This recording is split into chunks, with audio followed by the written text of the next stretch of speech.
নমস্কার বন্ধুরা, মশলা টুডে চ্যানেলে সবাইকে স্বাগত। পিৎজা ছোট থেকে বড় সকলেরই কিন্তু একটা পছন্দের খাবার। আর সেই পিৎজাই যদি বাড়িতে 20 মিনিটের মধ্যে বানিয়ে নেওয়া যায় without micro oven, without east, তাহলে তো আর বাইরের দোকানের পিৎজা খাওয়ার দরকারই পড়ে না। হঠাৎ করে বাড়িতে গেস্ট চলে আসলে বা বাচ্চাদের টিফিনের জন্য এই রেসিপিটা কিন্তু আপনারা ঝটপট বাড়িতে বানিয়ে নিতে পারবেন আপনাদের বাড়িতে থাকা ফ্রাইং প্যান দিয়েই। তাহলে চলুন রেসিপিটা শুরু করা যাক।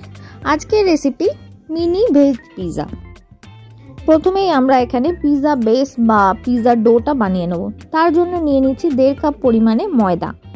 আপনারা ময়দা যদি ইউজ করতে না চান সেক্ষেত্রে আটাও ব্যবহার করতে পারেন। দিয়ে দিচ্ছি baking soda 1/4 teaspoon, baking powder 1 teaspoon একদম ভরে, নুন দিয়ে দিলাম 1/2 টিস্পুন। এবার শুকনো উপকরণগুলো খুব ভালোভাবে মিক্সিং বলে মিক্স করে নিচ্ছি। যেহেতু আমরা ইস্টের ব্যবহার করছি না, তাই বেকিং পাউডার আর বেকিং সোডা কিন্তু এই রেসিপিতে অবশ্যই ব্যবহার করতে হবে। 1/4 কাপ পরিমাণে দই নিয়ে নিয়েছি। যে কাপ মেপে আমরা ময়দা ব্যবহার করেছিলাম সেম কাপ ইউজ করেছি। আর নিয়েছি 1/4 কাপ পরিমাণে দুধ। আগে থেকেই দুধটা গরম করে নিয়েছি। এবার সমস্ত কিছু দিয়ে খুব ভালোভাবে একটা ডো বানিয়ে নেব। 4 থেকে 5 মিনিট খুব ভালোভাবে ময়দাটাকে মেখে নেব। একদম হাতের সাহায্যে থেসে থেসে ময়দাটাকে মেখে নেব যতক্ষণ না ময়দাটার মধ্যে একটা ইলাস্টিসিটি ভাব চলে আসে। এবার এর মধ্যে 1 টেবিল চামচ মানে বড় চামচের 1 চামচ ভরে রিফাইন্ড অয়েল বা ভেজিটেবল অয়েল নিয়ে নিলাম। আপনারা যদি চান তাহলে বাটার মেল্ট করেও এর মধ্যে ব্যবহার করতে পারেন। যে কোনো তেল এখানে ব্যবহার করতে পারেন যাতে ফ্লেভার না থাকে। আরও 2 থেকে 3 মিনিট খুব ভালোভাবে একদম নরম ডো একটা আমরা তৈরি করে নেব।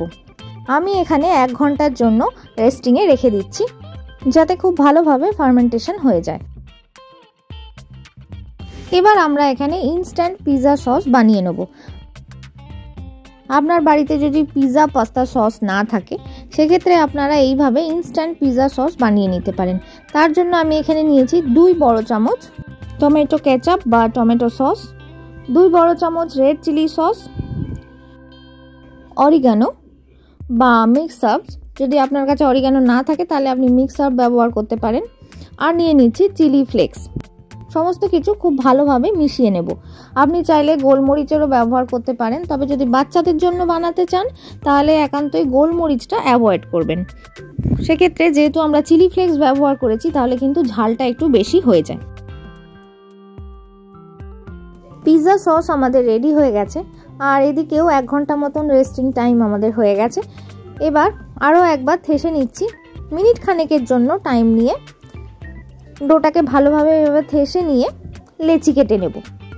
আমি এখানে 1.5 কাপ ময়দা ব্যবহার করেছি, এর মধ্যে 4টে লেচি আমি কেটে নিয়েছি।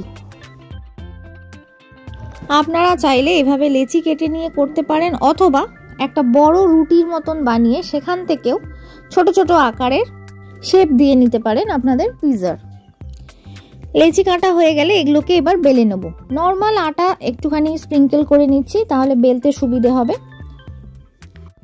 হালকা হালকা করে এভাবে একটু চেপে দিচ্ছি যাতে একটু ফ্ল্যাট শেপ হয়ে যায়। এবার বেলুনের সাহায্যে 2 থেকে 3টে স্ট্রোক দিলেই কিন্তু মিডিয়াম সাইজের পিৎজা রুটি বেস তৈরি হয়ে যাবে। খুব বেশি মোটা বা পাতলা করে কিন্তু বেলবো না, মোটামুটি এইরকম থিকনেসের মিডিয়াম সাইজের পিৎজা শেপ আমরা দিয়ে নেব। বাকি পিৎজা বেসগুলো একইভাবে বেলে নেব। একটুখানি আটা ছড়িয়ে নিয়ে একটু ফ্ল্যাট করে নিচ্ছি। আপনারা চাইলে এভাবে হাতের সাহায্যেও কিন্তু ফ্ল্যাট করে নিতে পারেন, তাতেও ভালোই হয়। আমি একবার করে স্ট্রোক দিয়ে নিচ্ছি যাতে একটু সারফেসটা প্লেন হয়ে যায়। এবার একটা ফর্কের সাহায্যে এভাবে ছোট ছোট হোল বা ফুটো করে দেবো যাতে পিৎজা তৈরি হওয়ার সময় পিৎজাটা রুটির মতন ফুলে না যায়। বাকি পিৎজা বেসগুলো একইভাবে তৈরি করে নেব। এভাবে ফর্কের সাহায্যে একইভাবে ফুটো করে নেব। এবার এই বিনা ওভেনের পিৎজা বানানোর জন্য আমি এখানে নিয়ে নিয়েছি এরম সাইজের একটা ফ্রাইং প্যান। আপনাদের কাছে যদি ফ্রাইং প্যান থাকে তো ভালো, আদারওয়াইজ আপনারা যে কোনো তাওয়াও ইউজ করতে পারেন এই পিৎজা বানানোর জন্য। লো টু মিডিয়াম ফ্লেমে পিৎজাগুলো এভাবে সেঁকে নেব। 40 থেকে 50 সেকেন্ড মোটামুটি সেঁকে নিলেই পিৎজা বেস কিন্তু রেডি হয়ে যাবে। একদিকটা দেখতেই পাচ্ছেন ফুলে ফুলে গেছে। এবার খুন্তির সাহায্যে বা স্প্যাচুলার সাহায্যে উল্টে দেবো। উল্টে দিয়ে অন্য দিকটা তো হালকা করে সেঁকে নেব, খুব বেশি সেঁকার দরকার নেই। যেই সাইডটাতে আমরা প্রিক করেছিলাম সেই দিকটাই কিন্তু লাইট ব্রাউন করে সেঁকে নিতে হবে। হয়ে গেছে, দেখুন একটা পিৎজা আমাদের সেঁকা হয়ে গেছে, অনেকটাই ফুলে গেছে। এবার এটাকে তুলে নিয়ে বাকিগুলো একইভাবে সেঁকে নিচ্ছি।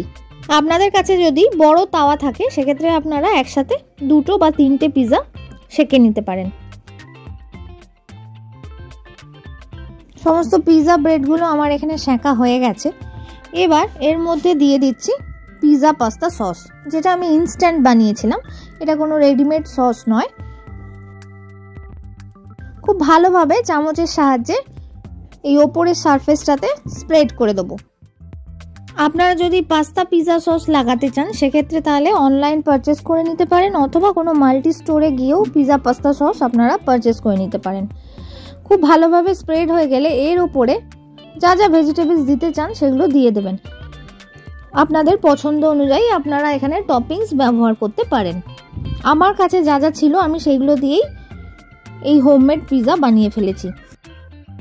দিয়ে দিচ্ছি ক্যাপসিকাম, কিছু yellow bell pepper, capsicum yellow bell pepper দিয়ে দিচ্ছি। আমি শুরুতে এর মধ্যে চিজ ব্যবহার করিনি, আপনারা চাইলে কিন্তু সসটা স্প্রেড করার পরও এর মধ্যে চিজের ব্যবহার করতে পারেন।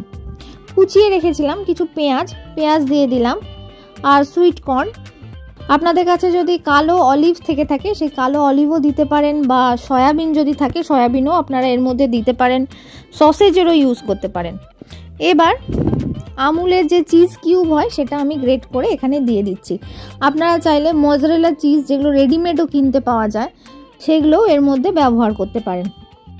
আমার কাছে মজরেলা চিজ ছিল না, তাই আমি এখানে আমুলের চিজ কিউব গ্রেট করেই এর মধ্যে ব্যবহার করছি। পিৎজা বেস উইথ টপিংস আমাদের রেডি। এবার আমরা প্যানের মধ্যে দিয়ে দিচ্ছি একটা একটা করে। আপনারা চাইলে 2-3টে একসাথে দিতে পারেন। এর মধ্যে সামান্য একটু জল আমি এভাবে ছিটিয়ে দিলাম। এভাবে দিলে কি হয়, চিজটা কিন্তু খুব ভালোভাবে আর খুবই তাড়াতাড়ি মেল্ট হয়ে যায়। আপনারা জল নাও ব্যবহার করতে পারেন, তবে আমার মনে হয় এভাবে দিলে চিজটা খুব তাড়াতাড়ি মেল্ট হয়ে যায় আর খুব ভালো কিন্তু ইয়াম্মি টেস্টি খেতে হয়। 3 থেকে 4 মিনিট একদম লো ফ্লেমে পিৎজাটা আমরা বেক করে নিচ্ছি। দেখুন আমাদের পিৎজা কিন্তু একেবারে রেডি। আমাদের চিজটাও কিন্তু খুব ভালোভাবে মেল্ট হয়ে গেছে। তাহলে দেখতেই পেলেন একদম ঝটপট আর খুবই ইজিভাবে একদম রেস্টুরেন্টের মতন পিৎজা আমরা বাড়িতে বানিয়ে ফেললাম। তাহলে এবার বাড়িতে ওটিজি বা ওভেন না থাকলেও নর্মাল গ্যাসেই কিন্তু এরকম ইয়াম্মি ডিলিশিয়াস পিৎজা আপনারা বানিয়ে ফেলতে পারেন। উপর থেকে সামান্য পিৎজা মিক্সিং আর চিলি ফ্লেক্স দিয়ে দিলাম। আজকের রেসিপি আপনাদের কেমন লাগলো অবশ্যই আমাকে কমেন্টের মাধ্যমে জানাবেন। যদি ভালো লেগে থাকে বাড়িতে অবশ্যই বানাবেন। খুব ভালো থাকবেন, সুস্থ থাকবেন। ধন্যবাদ।